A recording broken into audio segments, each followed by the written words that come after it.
buenas tardes amigos de su canal Nuevo Siglo Noticias y los que nos siguen a través de las plataformas digitales y a través de nuestro canal de Así las Noticias. Pues es un gusto y un placer estar con cada uno de ustedes. Gracias por estar con nosotros hoy. La verdad es que tenemos el honor y el gusto de estar pues con un personaje muy importante, no solo en la nación mixteca, sino en México. Hablamos de José Alejandro López Sánchez, diputado federal por el Distrito 6 de Tlaxiaco, y la verdad que es una persona, aparte de ser diputado, es un ser muy sensible, quien pues hoy tenemos la oportunidad de visitarlo en sus oficinas de Enlace Ciudadano. Y pues diputado, gracias por recibirnos, la verdad es que es un honor y un placer. Pues primero, yo ya me adelanté, pero que me ayude a presentarse con la audiencia. Pues mira, pues un gusto, muy buenos días, o tardes o noches, quienes nos vean en diferentes usos horarios, ¿no? Horarios. Sí, mi nombre es José Alejandro López Sánchez, diputado federal por el Distrito 6, con cabecera en la heroica ciudad de Tlaxiaco, y además, pues siempre hemos sido un gestor permanente para nuestras comunidades. Diputado, bueno, primero, si me permite hablarle como... No, dime de tú, hay que romper ya esas barreras de la comunicación porque estamos viviendo momentos totalmente distintos. Comparto una anécdota y es por congruencia, no es por pose. Creo que han visto en las plataformas a presidente del Senado, a Gerardo Fernández Noroña, viajando en un colectivo en la Ciudad de México, y lo ha hecho siempre, lo mismo que nuestro presidente actual, que nuestro querido presidente Andrés Manuel López Obrador, viajando en aviones comerciales, o bien a nuestra presidenta electa viajando en aviones comerciales. Y yo desde siempre, pero ahorita, la cercanía con la gente no nada más es en el hecho de atenderlos en nuestra oficina de enlace legislativo, sino que también yo viajo en autobuses.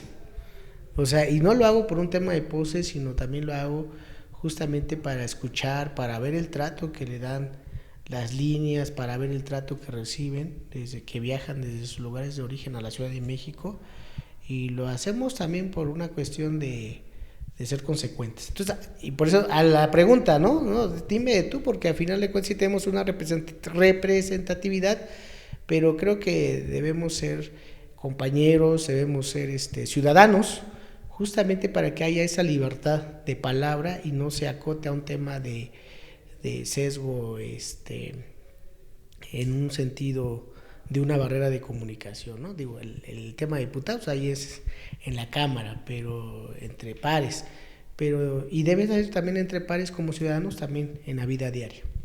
Gracias. Pues vamos a romper el formalismo entonces de este diálogo, y gracias por darnos esa oportunidad. Primeramente, comentarte, Alejandro, que estás viviendo el momento histórico que el país tanto necesitaba, y que eres parte importante del Partido del Trabajo que vive este momento histórico. Pues quisiéramos saber tu experiencia al asumir tu cargo como diputado federal por el Partido del Trabajo, y pues que en breve o en pocos días estarás sin duda en contacto también con la hoy actual presidenta de este país. Fíjate que nos ha tocado una legislatura, la 66ª legislatura.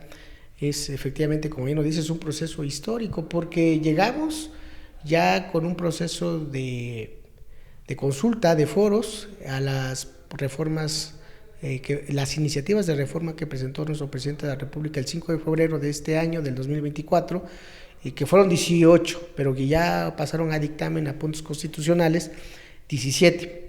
Y una vez llegando, pues ya teníamos la tarea justamente de discutir en pleno, como Cámara de Origen, cuál básicamente la que tiene que ver con reforma judicial.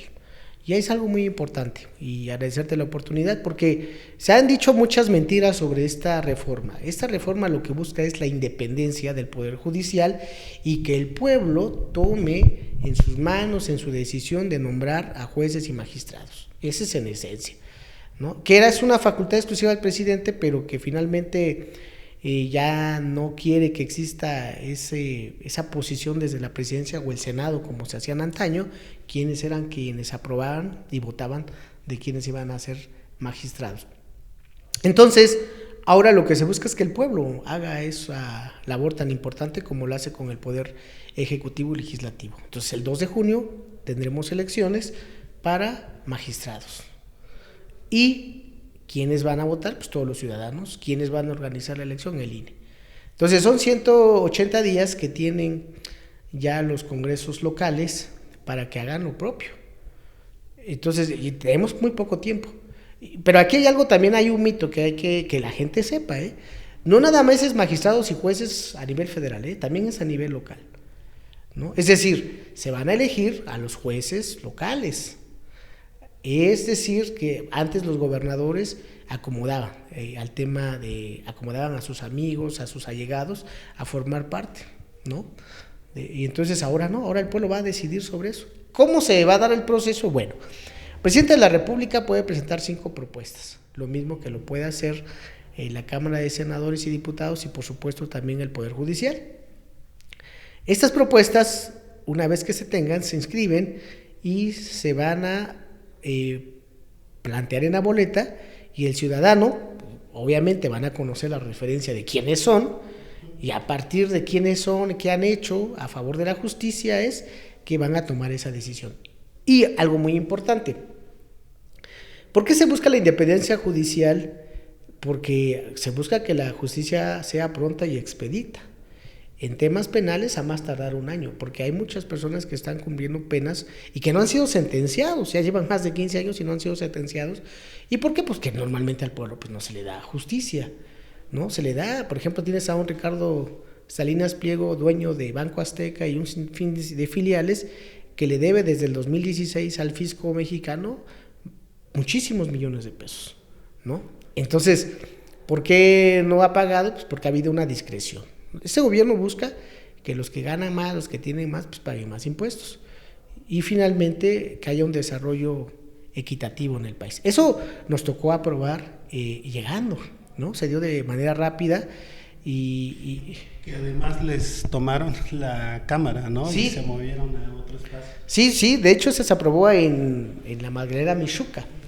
Ahí se aprobó esa reforma porque la derecha, el PRI, el PAN y MC pues tomaron, ¿no? Ya se ha demostrado en videos que los hijos de Alito, familiares de la gente muy cercana al PAN fueron los que encabezaron este movimiento y que lo han encubierto en una situación de manifestación del pueblo, lo cual es totalmente falso. Decirte que en la Cámara no había más de 200 manifestantes, que en otros tiempos los hubieran reprimido, ¿no? Recordarás la represión en contra de los maestros con Peña Nieto o en el tema de la reforma educativa, que fueron movimientos muy amplios, que se presentaron 2 trailers, así literal, 2 trailers de amparos por esa reforma educativa y reforma laboral en contra del magisterio, y que finalmente la Suprema Corte no le hizo caso.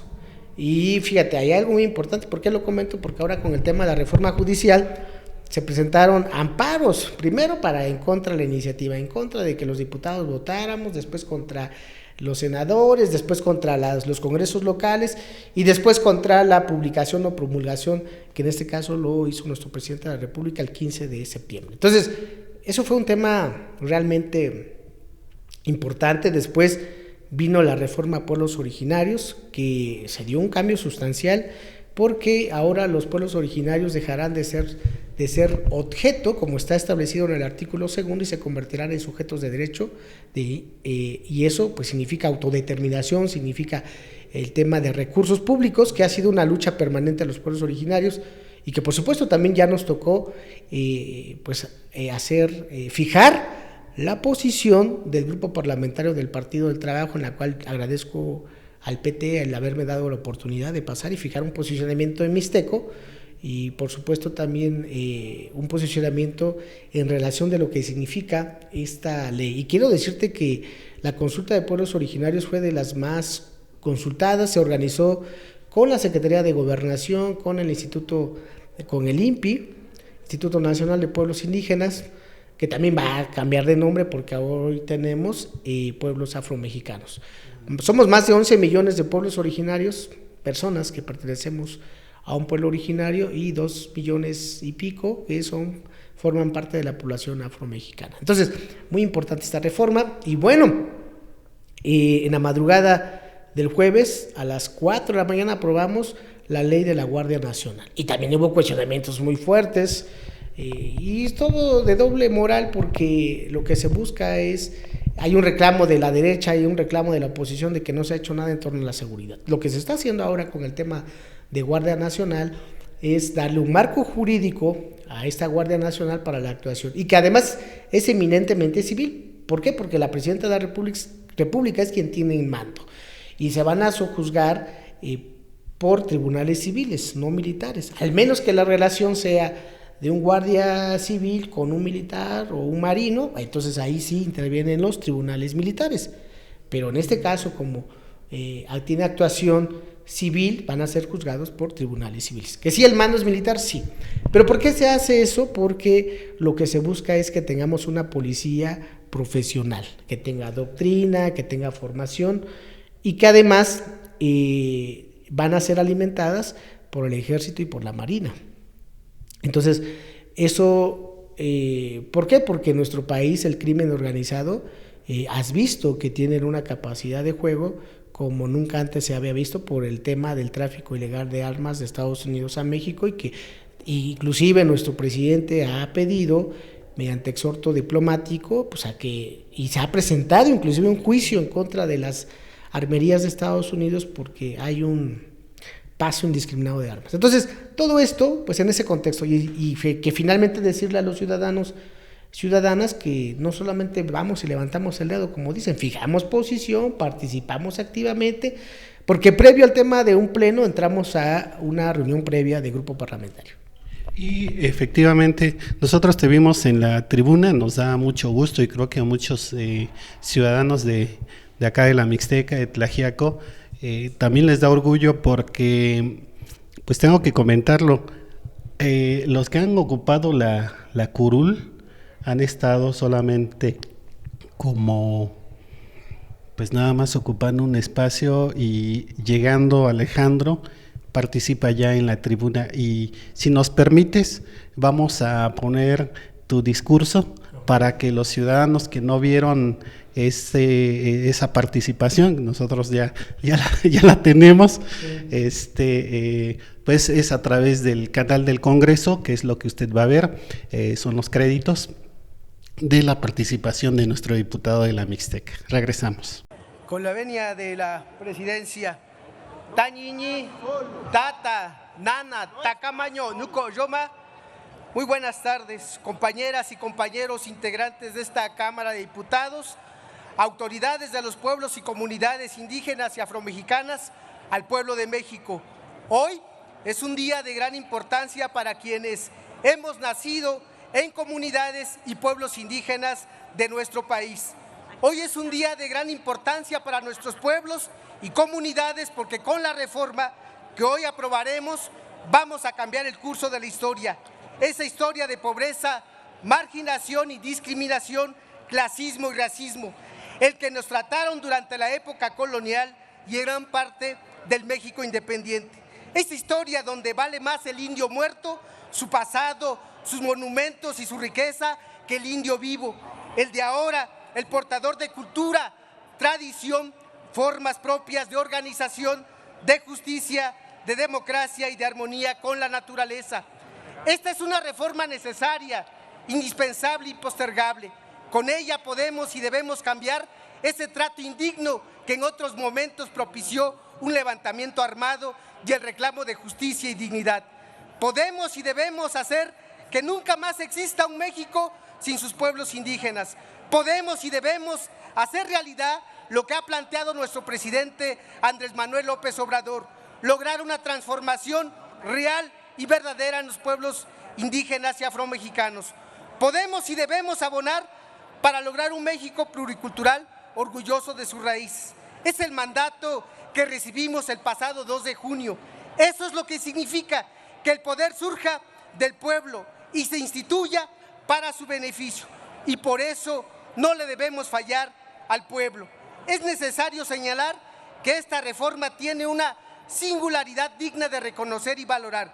Fue construida mediante un conjunto de foros impulsados por el INPI y la Secretaría de Gobernación, en los que participaron las autoridades de nuestras comunidades y pueblos de todo el territorio nacional.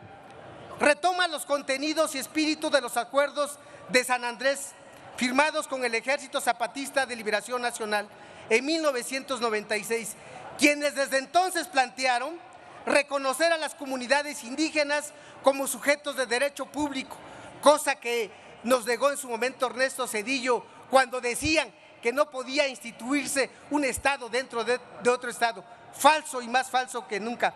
Además, eleva a rango constitucional los principios fundamentales que ha impulsado nuestro presidente de la República, como la entrega directa de recursos, la capacidad de nuestras autoridades para administrar y resolver sus necesidades más apremiantes.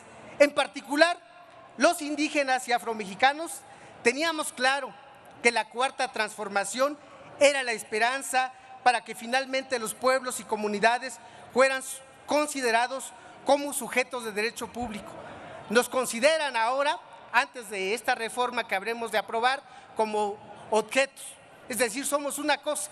Por primera vez vamos a ser reconocidos como sujetos de derecho. Con este reconocimiento, todos los actos y decisiones que se tomen en nuestras asambleas o que adopten nuestras autoridades tendrán plena validez ante todas las instancias municipales, estatales y federales. Las comunidades podrán acceder a los recursos de manera directa y se harán cargo de sus proyectos de desarrollo y bienestar. Reconocer a los pueblos como un organismo más del Estado mexicano permitirá a todas las comunidades y municipios indígenas asociarse entre sí para atender sus necesidades comunes y volver a florecer como hermanos milenarios. ¿Quién en las regiones indígenas podrá negar esta posibilidad histórica de seguir siendo mixtecos, zapotecos, mayas, yaquis o guaves? ¿Quién en este país y en pleno siglo XXI puede negar el valor y la riqueza de nuestras culturas? Somos culturas y pueblos que seguimos existiendo a pesar de las políticas públicas aplicadas en el pasado para desaparecerlos. Además, el reconocimiento de los pueblos y comunidades como sujetos de derecho público, la reforma reconoce y garantiza otros derechos que considero de gran importancia resaltar. Primero, fortalecer la libre determinación y autonomía. Segundo, el derecho a la educación. Tercero, el derecho al desarrollo. Cuarto, el derecho a mantener su medicina tradicional.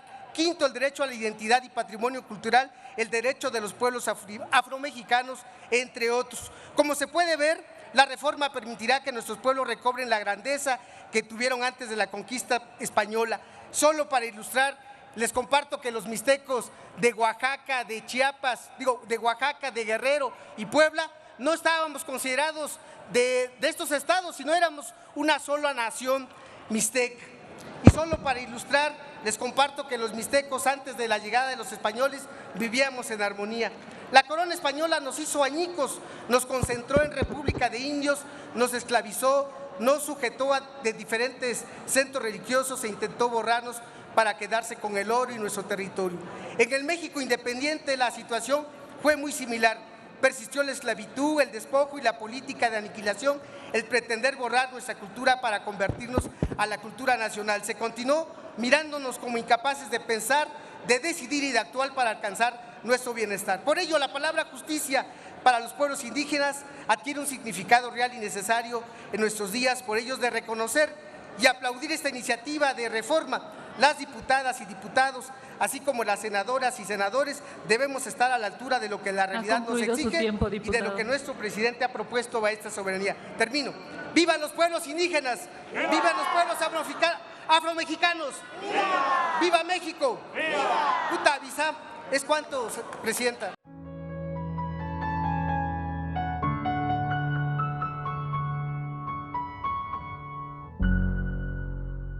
Bien, pues hemos regresado después de ver la participación de nuestro diputado, digo nuestro diputado porque también nos apropiamos de nuestros ciudadanos. Pues diputado, sin duda pues es un orgullo escucharlo y verlo en la Cámara Grande en la Cámara Federal, ¿hasta dónde abarca la circunscripción de la diputación del cargo que representa? ¿Hasta dónde nos representa el diputado federal? Sí, bueno, pues fíjate que nuestro distrito 06, que son 10 en Oaxaca, son 10 distritos federales, en el país son 300 distritos, el particular, el 06, tiene 85 municipios que integran este distrito, y colindamos con los estados de Puebla y Guerrero, Silacayoapan, Coicoyán, San Martín Peras, Juztlahuaca, colindamos con municipios de Huocuapan, colindamos y llegamos en el caso de la parte baja de la Costa Chica, pues Zacatepec, desde ahí, desde Zacatepec corresponde al distrito 06, la Sierra Sur, Amultepec, Yucutindó, y de este lado, pues Monteverde, San Antonio Monteverde, Ñumí, Teita. Entonces, en lo general, son los municipios que integran 85 municipios. Y en la circunscripción pertenecemos a la parte sur, que son prácticamente Oaxaca, Veracruz, Chiapas, Tabasco, Yucatán, Quintana Roo, Campeche, ¿no? Ese es el distrito, la circunscripción número 3. Y bueno, es importante mencionarlo porque hoy en el caso de ganamos los 10 distritos de mayoría relativa por votación directa, pero hay plurinominales. Y en el caso del Partido del Trabajo tiene 4 diputados de Oaxaca, tiene 2 diputados de mayoría y 2 diputados plurinominales. Entonces, y en el Congreso somos 49 diputados, Morena representa 260 diputados, ya entre Partido Verde, PT y Morena somos 364 diputados, lo cual hacemos la mayoría calificada que permite que estas reformas que hablaba al principio puedan ser aprobadas, y como Cámara de Origen se turnan al Senado, y ahí también tenemos mayoría calificada, en la cual contamos con 86 senadores de la República. Y bueno, en estas reformas han sido aprobadas por prácticamente 24 congresos locales. Wow, es muy amplia, y también se ha polemizado. Sería bueno también aclarar esa parte, ¿no? Porque la oposición ha dicho que es una sobrerepresentación. ¿Qué opinión tiene al respecto? Bueno, no pueden hablar de sobrerepresentación porque las reglas ellos las establecieron cuando eran mayoría. Y entonces tenemos en nuestro país 2 sistemas, ¿no? El de representación proporcional y el de mayoría relativa. Si aplicáramos en estricto sentido, en lugar de tener 85 senadores, deberíamos de tener 98 senadores. Y en la Cámara de Diputados, en lugar de tener los 264, deberíamos de tener pues poco más en el caso de esto, que son 500, pues tendríamos que tener prácticamente los 400. O sea, si hablamos que es el 85%. Entonces, pero como es un sistema mixto, o sea, no se puede porque tiene un origen político, es en base a la ley Lope, que surgió, que se planteó por Jesús Silva Gerso de 1980, de los 80s, 79, que lo que básicamente se buscaba es que los partidos de izquierda, el PSUM, por ejemplo, el Partido Socialista, que eran partidos minoritarios y que además representaban a un número de la población, pudieran acceder al tema de Cámara. Y es como surge esta representación proporcional. Entonces, al tener este sistema mixto, pues no hay sobrerepresentación, o sea, y la sobrerepresentación en todo caso sí la aplicó en el caso del PAN y del PRI en el 2018, en el 2012, en el 2006, en la cual ellos, fíjate, ahí es que son incongruentes, hay un tema de doble moral. En el 2006 ganaron con el 1.26 de diferencia y así se impusieron.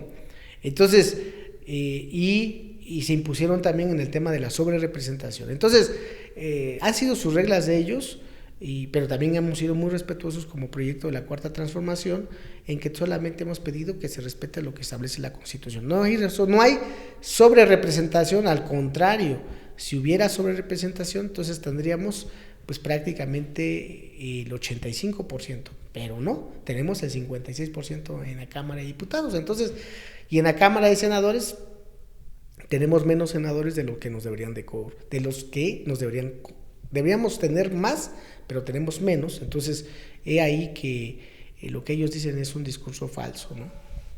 Claro, y bueno, pasamos al tema en el que pues hoy como diputado federal estás impulsando, que son foros sobre el nuevo camino que tiene que llevar la cultura en la Mixteca. Y el día de ayer se celebró en el Centro Cultural el primer foro sobre cultura. ¿Qué opinión te deja? ¿Qué has visto? ¿Qué percibes? Yo lo expresaba, hemos sido los huerfanitos del arte y la cultura en la Mixteca, pero ¿qué opinión tiene al respecto? No, yo creo que es importante ver todo ese esfuerzo colectivo que están haciendo, valga la redundancia, muchos colectivos, desde un sinfín de expresiones, desde el rescate a la medicina tradicional, desde el rescate a la música tradicional, desde el rescate, al tema del maíz, ¿no? Es decir, que no se pierda la autenticidad, desde el rescate al tema de la poesía, del canto, de las expresiones artísticas, tanto esculturas como pintura, y que además Tlaxiaco ha sido un exponente muy importante. Tlaxiaco ha tenido una gran grandeza porque todo lo quieren reducir al Petit Paris, al pequeño París, que pues finalmente es un tema falaz porque el pueblo no hablaban francés, el pueblo no andaba vestido con las mejores ropas que se daban en el grito de la moda en el París en el París de las luces, que tuvo su esplendor. No, porque hay que precisar, quienes tenían esa posibilidad pues eran franceses, españoles, básicamente españoles, pues que tenían las fábricas, ellos eran los que tenían la riqueza, y el pueblo de la Mixteca o de México pues trabajaba en esas haciendas o en esas fábricas o en esas tiendas. Entonces lo han querido reducir a eso y no. Tlaxiaco ha tenido una grandeza histórica. Contamos, por ejemplo, en el tema del oráculo mixteco, es el segundo más importante del mundo, en el cual venían los incas, ¿no? Aquí a Chutla, un Tamayo, por ejemplo, importante exponente de la pintura, pero no reconocido en el caso de Tlaxiaco. ¿Cuál es el problema que viven muchos de nuestros, los que generan o se busca proyectar el arte, pues que no son reconocidos en nuestro municipio, en nuestro distrito, tienen que salir fuera para ser reconocidos, y lo decíamos ayer, pero ¿por qué es importante darles voz y por qué es importante caminar del lado de ellos? Porque hay un estudio que en el caso de Tlaxiaco, uno de sus grandes potenciales para trascender económicamente es a través de el turismo. Entonces, ¿qué ofrecemos o qué podemos ofrecer? Y lo mencionabas ayer, un circuito cultural es importante, ¿no? Porque también nos han querido reducir a un tema estrictamente religioso. Y lo decía en mi discurso, ya no reivindiquemos al indio muerto. ¿Qué es el indio muerto? Pues es el pasado. ¿Qué es el indio muerto? Pues son el tema de las esculturas que están ahí, pues sí, pero el indio vivo, pues sí, no nos quieren tomar en cuenta, ¿no? Siempre nos minimizan, nos invisibilizan. Entonces sí es importante que aquí generemos todo un hito cultural y que sea una referencia y que venga no solamente a apreciar nuestra riqueza natural, sino nuestra riqueza cultural. ¿Y qué debemos hacer? No es crear, es proyectar lo que se tiene y que se genera todos los días. Entonces, este foro que se realizó el día de ayer es justamente para escuchar a todos, incluyendo propuestas, y que no están ahí perdidas, ¿eh? O sea, yo tomé nota, y este foro nos va a llegar algo más importante, que habremos de discutir en el segundo foro del 5 de octubre, que se va a llevar a cabo a un lado de la XTLA. Están convocados a las 10 de la mañana, iniciamos a las 11. ¿Qué vamos a platicar ahí o qué vamos a empezar a materializar? Pues lo que expresaban el día de ayer, que la cultura prácticamente no tiene recursos. ¿Cómo vamos a llegarnos de recursos? ¿Cómo? Pues a través de proyectos. Entonces, aquí es importante acotar algo porque luego los adversarios dicen, no, es que el legislador debe constreñirse únicamente al tema legislativo. Es falso, porque no solamente uno tiene que presentar iniciativas, exhortos, no, sino también hay que entrarle al tema de la gestión. ¿Y cómo vamos? Yo tampoco lo sé todo. Yo también me voy a ilustrar y voy a aprender a partir de estos foros, que es un tema de retroalimentación, que lo cual hicimos ayer.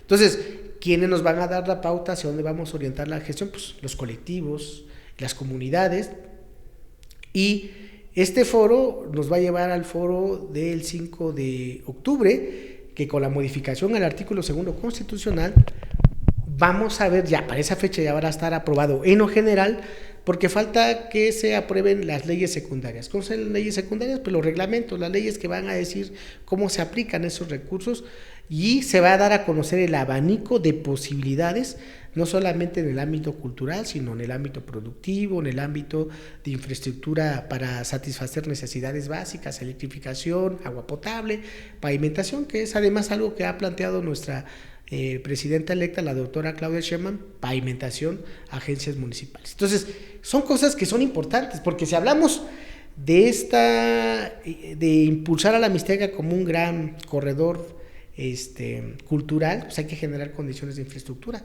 pues ahí entran este tipo de elementos que ayudan. Entonces, eso que hicimos ayer fue justamente escuchar, pero también hicimos un planteamiento, lo del foro, lo de asistir al Congreso, hay que abrir el espacio para que hagamos una semana de la riqueza cultural como mixtecos, de la gran nación mixteca, y además también de pedirle a la alcaldesa de Iztapalapa, a la licenciada Aleida Alavés Ruiz, que permita que en el caso de Iztapalapa, que es un gran espacio donde viven muchas oaxaqueñas y oaxaqueños, puedan participar en agosto en la Guelaguetza que se realiza ahí, o en Venustiano Carranza, o bien en Ecatepec, que vive un gran número de paisanas y paisanos nuestros, hermanas, o Nezahualcóyotl. Entonces, eso es lo que vamos, inclusive también hablaron del tema de participar en el Punto México, que también haremos lo propio. Bueno, hay que darle consecución a proyectos que han tenido éxito, y eso es ese es el compromiso que asumí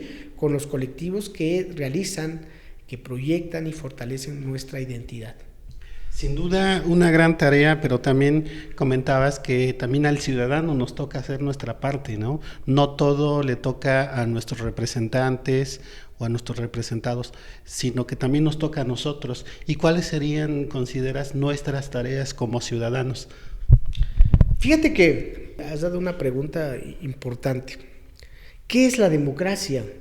La democracia no solamente es sufragar, porque todo se ha reducido o tenemos conceptualizado que democracia es sufragar cada que hay elecciones. No, eso no es democracia. La democracia es una lucha permanente por lograr lo que establece el artículo 3 constitucional, cuando habla pues justamente de que debemos de acceder a esa posibilidad en lo cultural, en lo educativo, es una forma de vida que está establecido ahí. Entonces, no solamente basta que el ciudadano vote, sino que nos exija como sus representantes populares, y que nosotros exijamos a nuestros presidentes municipales, a nuestros gobernadores, a nuestros presidentes municipales, presidentes de la República, senadores, y en este caso ya magistrados y jueces que vamos a elegir, a que hagamos un trabajo pues, a favor del pueblo. Entonces, escuchar no solamente es eso, y te quiero plantear algo, ¿no? Y se los he dicho también a ellos de manera respetuosa, porque luego me mandan mensajes, yo los escucho y les contesto, pero también les he dicho algo. Yo conozco la realidad, sí, la entiendo, la veo diario, porque te voy a poner un ejemplo de lo que constantemente luego me han manifestado como una queja. Prácticamente al día recibo un promedio de mensajes, 20, 30 mensajes o llamadas, en el caso de la Policía Vial Estatal, que está en las entradas de nuestra ciudad. Parece una ciudad medieval, ¿no? En la época medieval, siempre a la entrada de las ciudades se ponía los banqueros, ¿no? Y ahí era el retén, ¿no? Pagaban impuestos. Hoy la Policía Vial de Oaxaca o estatal cumple ese papel de la época medieval, son los que cobran los impuestos, que además es ilegal, ¿no? Porque en el pretexto de la regularización de sus vehículos, placas, tenencias, licencias, tarjeta de circulación, bajo el pretexto de... Y está bien, que hagan su trabajo, pero se ha convertido prácticamente... Te pongo ese ejemplo, porque me dicen, Alejandro, sí, pero también que los expresen. Hoy tienen algo muy importante que el presidente de la República nos ha enseñado, y Gerardo Fernández Noroña, que a través del Facebook, a través de las redes sociales, pues hagan su denuncia, ¿no? ¿Y por qué es importante? Porque eso genera legitimidad. ¿Cómo se generan las fuentes del derecho o las fuentes parlamentarias? Pues a partir de las relaciones de poder. O sea, si el ciudadano, yo entiendo esa parte, pero ¿por qué lo digo? Porque me escriben y me dicen, oye Alejandro, entonces es igual que todos. No, exprésenlo, porque si yo fijo una posición respecto a ese hecho que está pasando y que además, ¿a quiénes lastiman? Voy a poner un ejemplo de cómo sigue existiendo el racismo y el clasismo entre nosotros mismos y aquí en Amixteca. Yo he visto a gente muy reconocida en nuestra ciudad o en nuestra región que policía vial estatal o policía vial municipal prácticamente se cuadran con ellos. Pero si ven a alguien, ¿cómo somos normalmente en Mixteco? Digo, si hay excepciones, pero la regla es de que somos chaparritos, así como yo, así como me ven a mí, dicen, pues se ve que podemos sacarle 500 pesos o 200, ¿no? Y los paran, y como no se saben defender o no se defienden, pues les pican el ojo. Y eso es algo que lo veo, y eso es una queja. Entonces, en el tema de la interacción o de la relación, tiene que hacerse eso, porque la denuncia, lo tienen que hacer. ¿Qué haré yo en lo propio? Bueno, pues presentar un documento fundado en el artículo 8 constitucional, que es el derecho de petición, pues al gobernador, al secretario de gobierno, al director de la policía vial, que es Toribio López Sánchez, que además es de San Miguel el Grande, y a quienes más nos lesionan, pues son a los mixtecos. Ves ahí en la entrada de Tepozcolula, pues los retenes medievales, y ves del lado de la desviación, ves los retenes, yo les llamo retenes medievales, porque además no hay un marco jurídico. Por ejemplo, ahora han planteado de que deben de pagar tenencia, las tenencias son semestrales, ¿no? Y son mínimo 690 pesos o 680, pero es ilegal, porque primero no hay marco jurídico, no hay marco ambiental, y quiero decirles, ¿quiénes van a contaminar más? Tiene que haber primero una regulación en el tema del desarrollo económico del proyecto transísmico. Esas industrias no son industrias verdes. ¿Sabes quiénes contaminan más? Estados Unidos y Alemania. ¿Sabes cuál es el recurso que se utiliza para el tema de mover la industria? Pues los recursos fósiles, el carbón, el petróleo, la gasolina. Entonces son los que contaminan más. Entonces, los países que más contaminan pues son países como Estados Unidos y Alemania y China.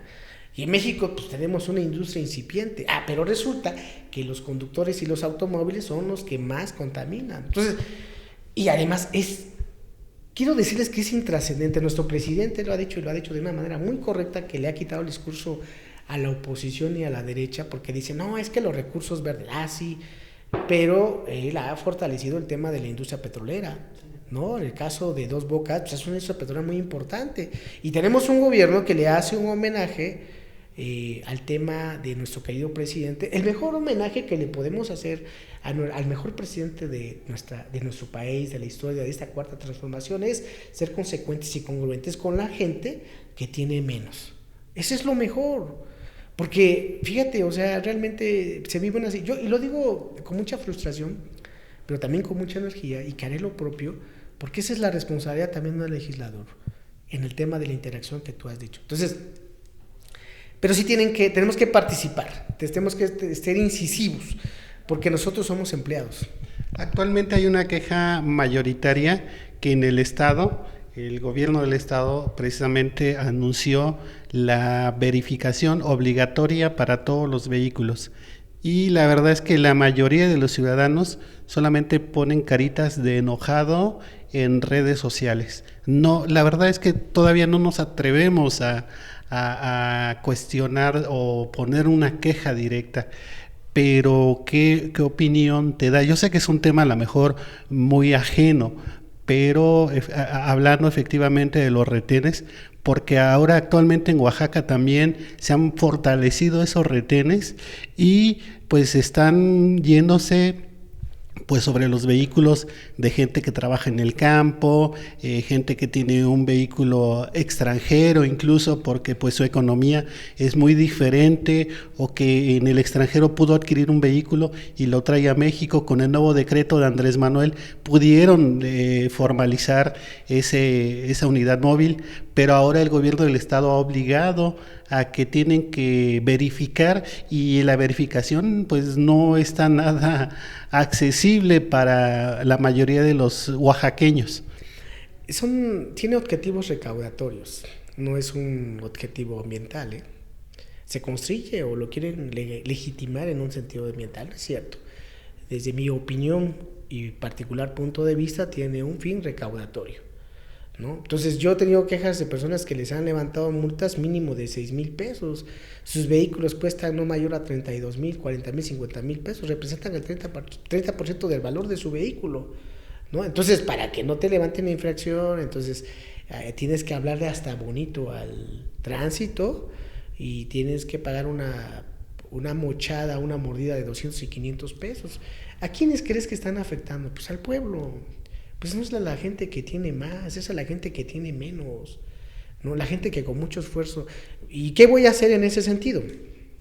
Aparte de que voy a exhortar y pedirle, bueno, no exhortar, pedirle a los presidentes municipales, a las autoridades, pues que firmemos un documento y que hagamos en la defensa de nuestros ciudadanos, pues eso, de manifestar al gobernador y a los que se encargan de este tema de la policía vial, pues que no caigan en esos excesos, ¿no? De una manera fraterna y con mucha responsabilidad.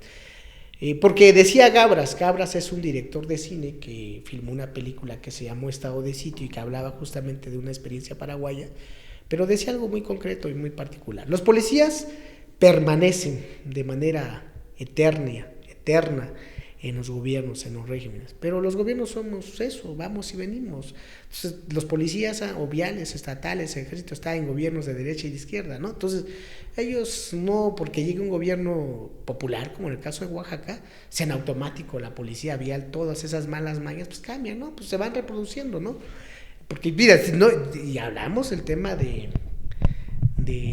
la policía vial. A mí también me han hecho llegar a decir que, por ejemplo, la policía ministerial también cobra el derecho de piso a los que venden madera, a los que venden un sinfín de cosas, les cobran.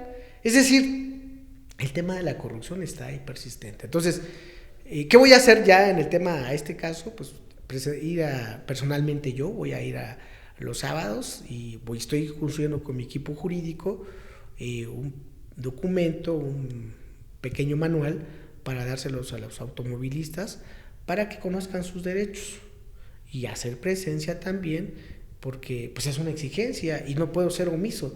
Si por eso no voy a ser reelegido y si por eso voy a perder la posibilidad de seguir participando en procesos electorales, pues no importa, porque finalmente los puestos son eso y nuestra convicción de lucha es estar del lado de los que menos tienen y evitar que ese tipo de injusticias pues se sigan dando, ¿no?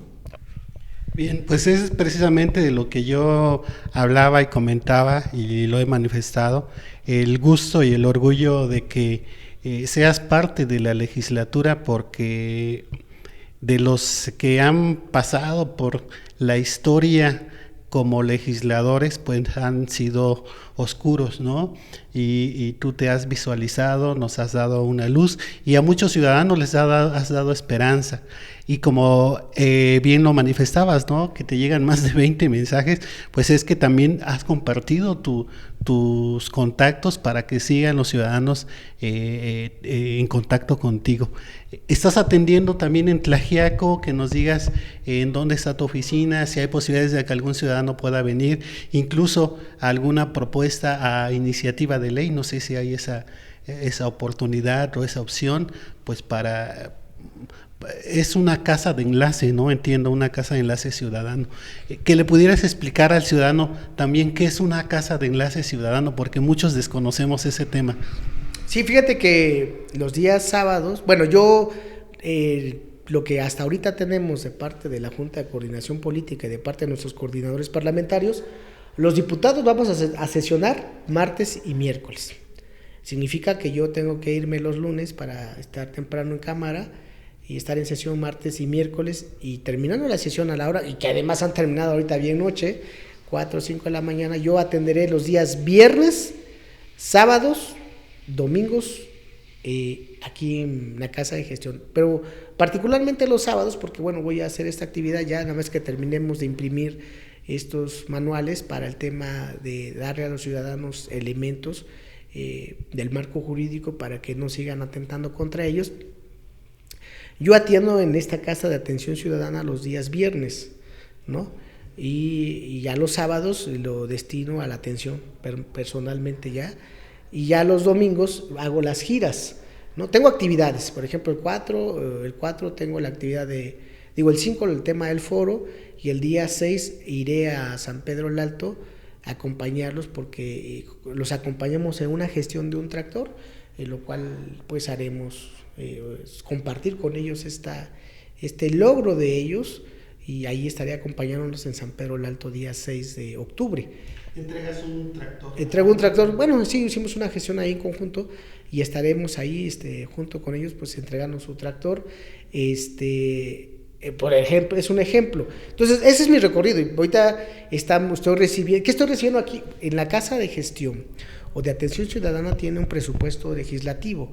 Como diputados federales les dan un presupuesto justamente para que hagamos, ¿no? Entonces, comentarte que voy a tener personal de lunes a sábado que van a atender y van a recibir toda esta documentación y también la orientación, porque hoy, lo decía yo ayer, ¿qué hay que hacer? Bueno, no solamente basta con la solicitud, sino que hay que esa solicitud transformarla en un proyecto, y ese proyecto enfocarlo hacia dónde debe ser dirigido para que se materialice esa solicitud.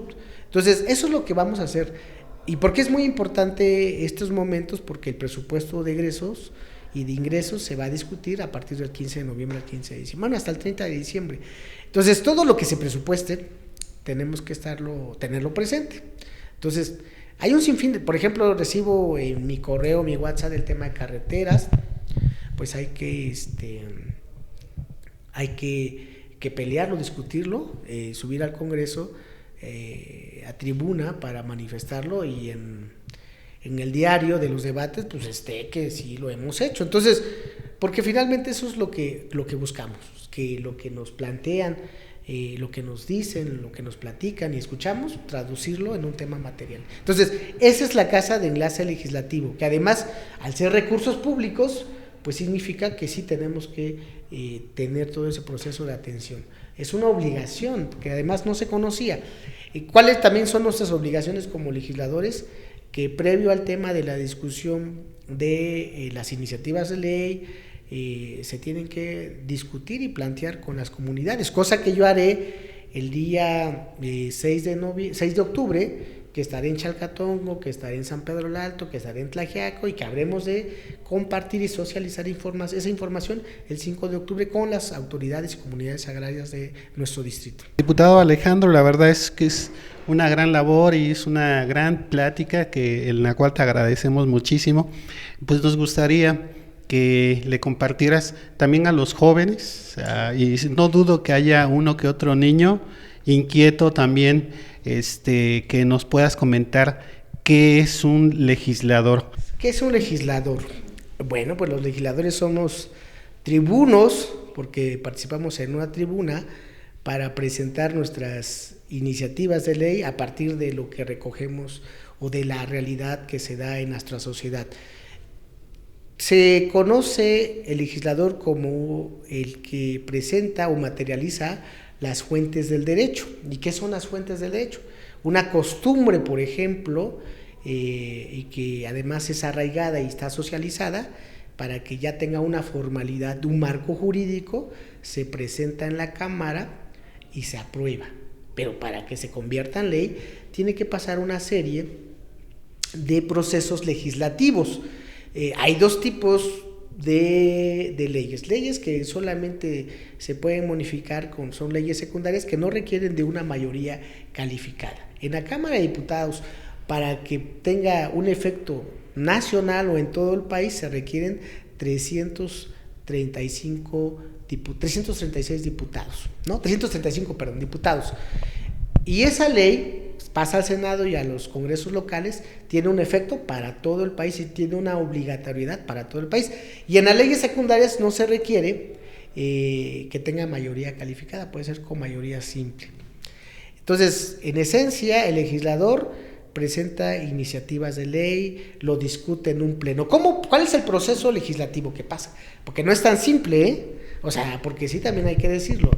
Se presentan un sinfín de iniciativas de ley, pero se quedan en la congeladora, ya no trascienden de puntos constitucionales, solamente se quedan ahí. Entonces, cuando escuchamos una situación de necesidad o que se necesita reglamentar, se hace un proyecto de ley en la cual lo justificamos desde un contexto histórico, jurídico, político y se presenta a la Comisión de Puntos Constitucionales. Esta comisión, en la cual está integrada por un presidente, un secretario y varios diputados, pueden ser 10, 20, dependiendo de la comisión, se discute y si se logra por mayoría ser votada, se manda al pleno de la Cámara de Diputados, donde los 500 diputados votamos a favor o en contra. Pero para votar, antes entramos en un proceso que se llama en lo general, una discusión donde primero se fija el posicionamiento. En el caso, por ejemplo, de la reforma al artículo 2 constitucional, todos los grupos parlamentarios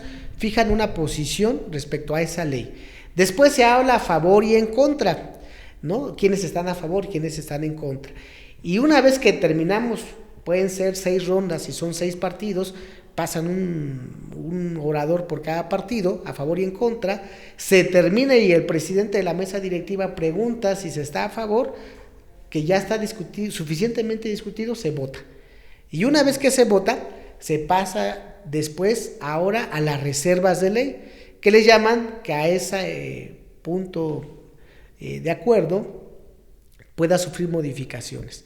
Y en esas reservas, nuevamente los partidos pasan a fijar su posición respecto a esa reserva. Por ejemplo, artículo 2, mi reserva porque tiene concatenación con el artículo 27 constitucional, presento una reserva a eso, ¿no? Es decir, no estoy de acuerdo o estoy a favor.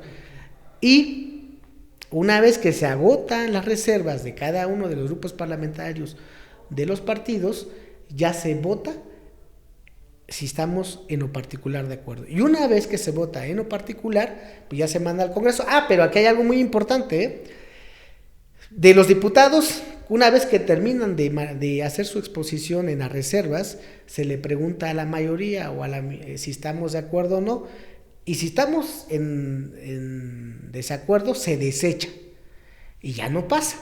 Entonces, una iniciativa de ley es complicado. Ahora, en la vía de los hechos, porque esa es una parte formal, ahora vamos a hablar en la vía de los hechos.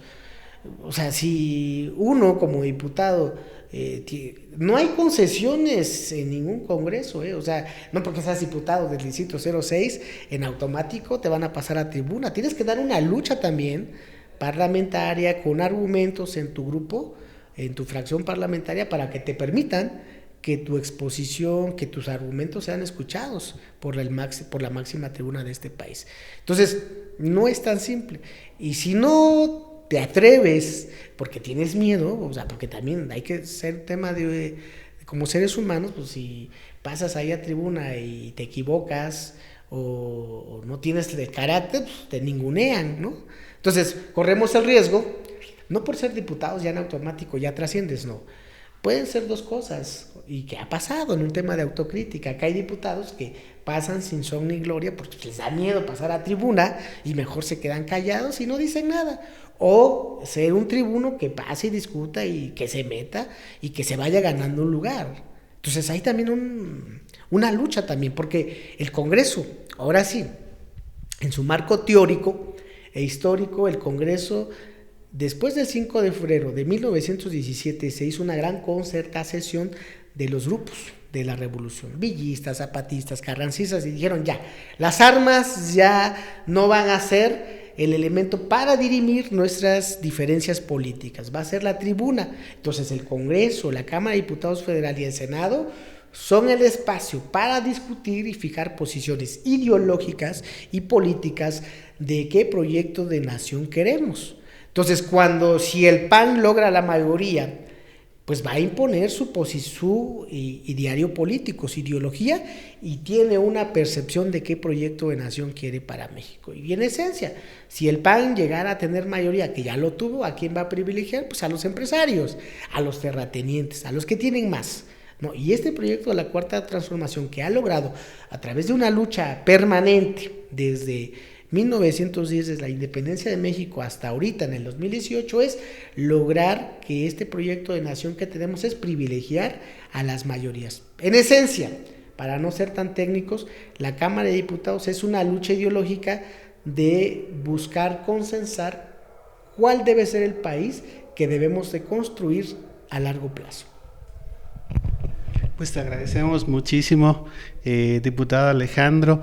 ¿Algo más que quisieras agregar que a nosotros se nos haya hayamos omitido y que quisieras agregar para pues concluir una de las sin duda tantas charlas que podamos tener para ir siguiendo tu trabajo, incluso por qué no compartir tus actividades con el auditorio?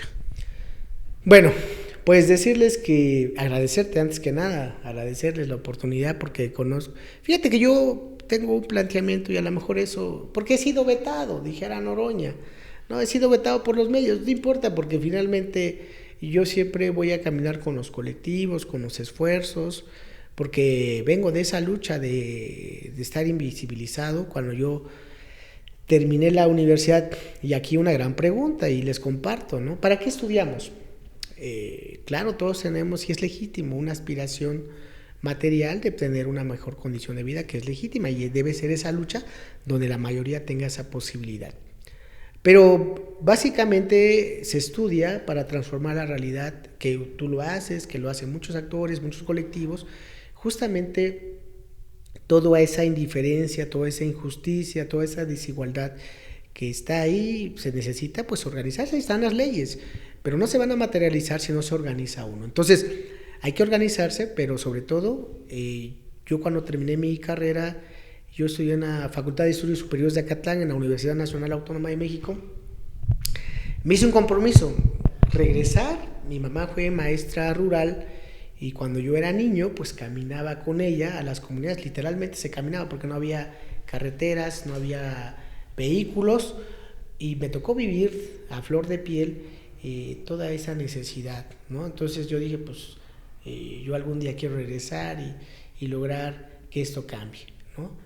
Que no son un sentido romántico, pero una vez que termino la carrera regreso acá y empiezo a organizar, y he materializado un sinfín de cosas a favor de las comunidades, pero platico todo esto porque invito a los niños, a las niñas, a que cualquier sueño que hagan, pues hay que realizarlo, porque no hay cosa menor ni mayor, todo el que sea, y la vida no es sencillo, es complicado, porque pues, tengo muchos años luchando, pero eso no ha significado que nadie te regale absolutamente nada también, ha costado, y ya tiene que ser a partir del trabajo. Pero los invito, que así como hablamos del tema de la policía vial, que hablamos de los colectivos, que hablamos de un sinfín de cosas, nos los hagan saber. Por ejemplo, en relación con nuestras mascotas, pues ya hay un marco jurídico, por ejemplo.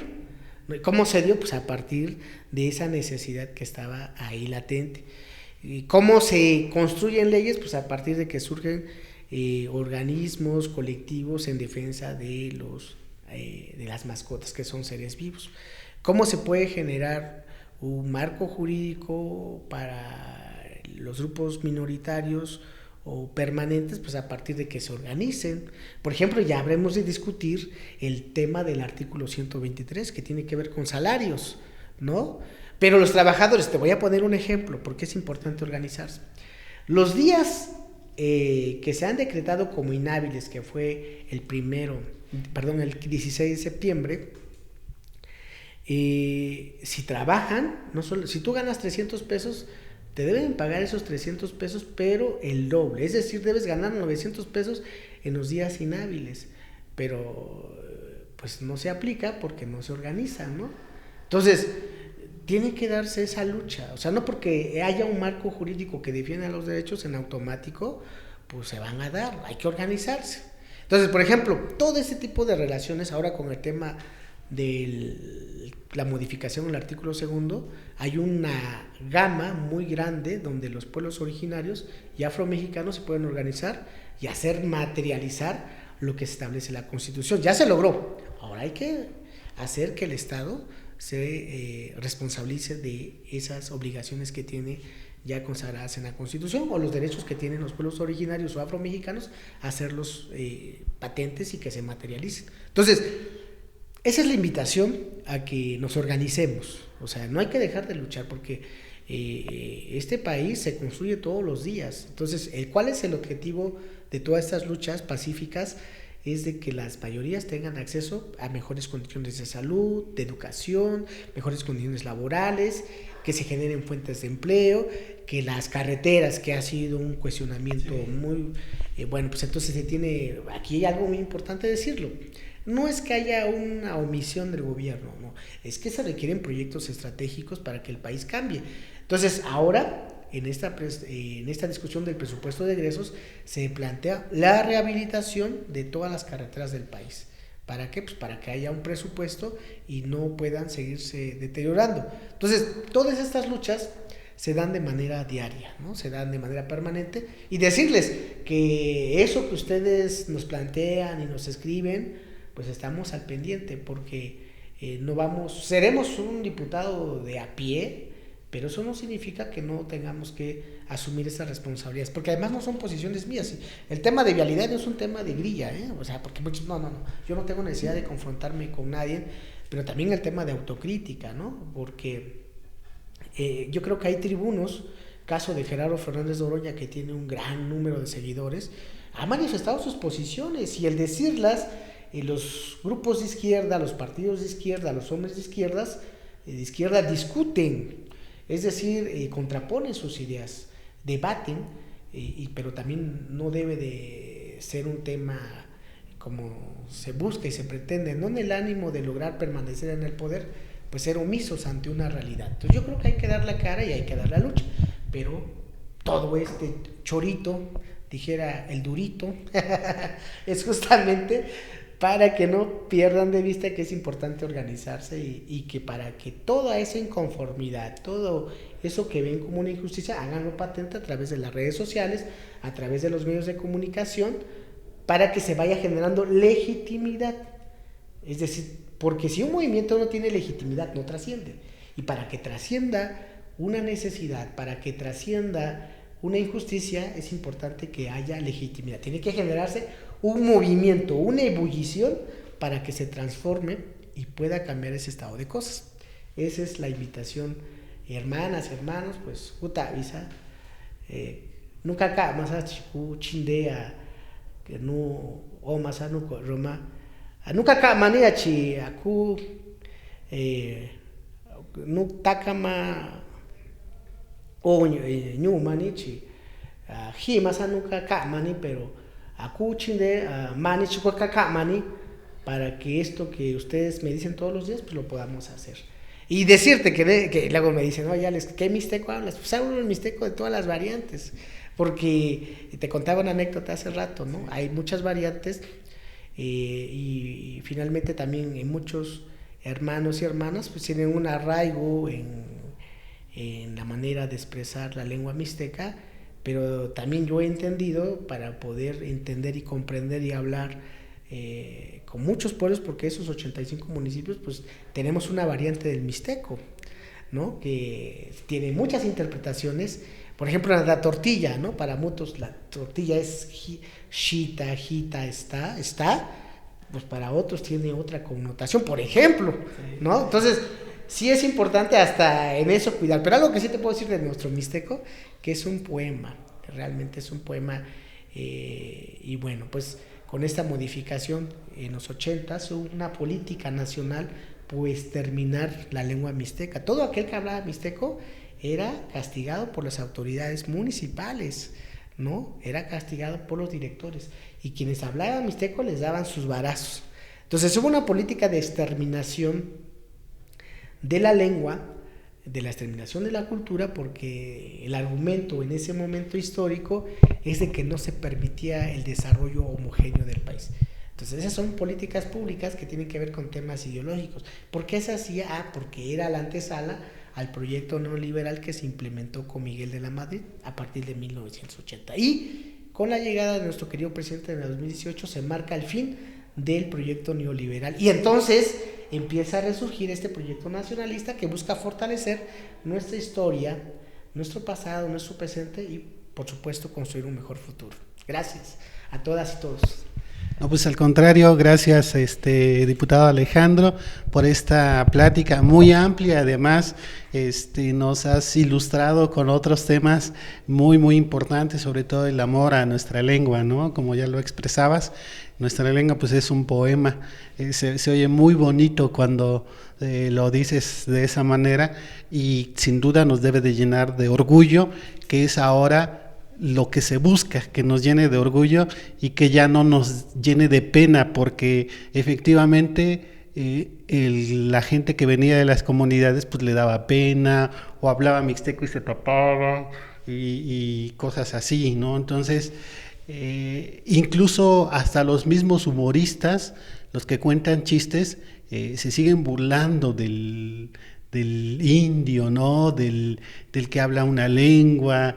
Híjoles, creo que a lo mejor por ahí, ya después platicaremos de ese tema, si hay posibilidades de caminar por una iniciativa para evitar eso, ¿no?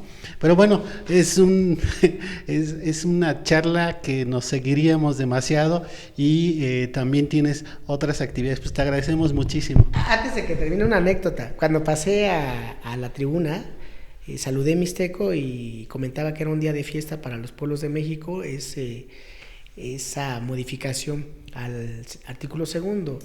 Y de ahí de manera consecutiva, porque hay compañeras, hermanos y hermanos de todo el país que hablan su lengua y la reivindican, ¿no? Entonces, la verdad es que sí es importante todas estas luchas, que hay que darlas y hay que hacerlas sentir. Entonces, y también disculparme con mis hermanas y hermanos, porque luego también dicen, oye Alex, no chingues, tienes que ser más fluido en el mixteco, ¿no? Entonces, he compartido con mis hermanas y hermanos luego los simposios de intercambio lingüístico y ahí vamos justamente porque no he querido generar. Mi mamá es originaria de San Agustín Tlacotepec y ella habla muy bien el mixteco, al igual que mis hermanas, pero por mi labor y por mi actividad de gestión siempre he tratado de poder apropiarme de la forma de cómo se da la semántica de las expresiones y poder hacerla. Entonces, dice mis amigos que mi mixteco es un mixteco de todos los colores y sabores. Gracias, que esté bien, hasta luego. Pues nos vemos, que tengan un bonito día. Hasta la próxima.